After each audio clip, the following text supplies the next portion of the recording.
हाम्रा नानी बाबुहरू पहिले पढाइमा कति राम्रा थिए, बानी बेहोरा कति राम्रो थियो। अहिले आएर नानी बाबुहरूको पढाइ, बानी बेहोरा सबै ध्वस्त भयो। यो मोबाइलले हाम्रा नानी बाबुहरूको पढाइ र बानी बेहोरा सबै खायो भनेर अभिभावकहरूले मोबाइललाई मात्रै दोष दिएर अब पन्छिन सकिँदैन, होइन? पन्छिन सकिँदैन। साँच्चै हामीले इमान्दारीपूर्वक सोच्यौँ भने नि, मनन गऱ्यौँ भने बालबालिकाहरूको, सन्तानहरूको बानी बेहोरा, पढाइ बिग्रिने कारण मोबाइल मात्रै छैन हजुर। केही हदसम्म त्यसको पनि केही अंश होला।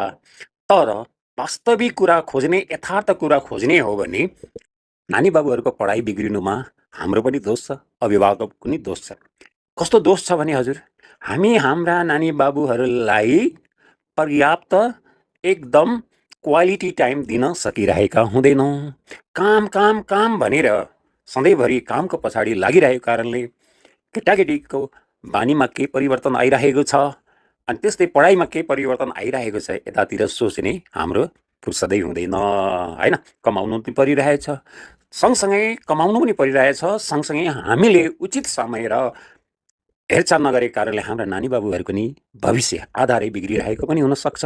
त्यसैले एउटा अभिभावकले मोबाइलको लत र बानी बेहोराबाट बचाउन र छुटकारा दिएर राम्रो बानी बेहोरा सिकाउन र पढाइ पनि सुधार्ने हो भने केटाकेटीहरूलाई उचित समय, होइन, क्वालिटी टाइम दिनुपर्छ। उनीहरूको बानी बेहोरा त्यस्तै पढाइमा के परिवर्तन आइरहेछ हरेक क्षण हामीले अब्जर्भ गर्नुपर्छ, अवलोकन गरिराख्नु पर्दछ, होइन?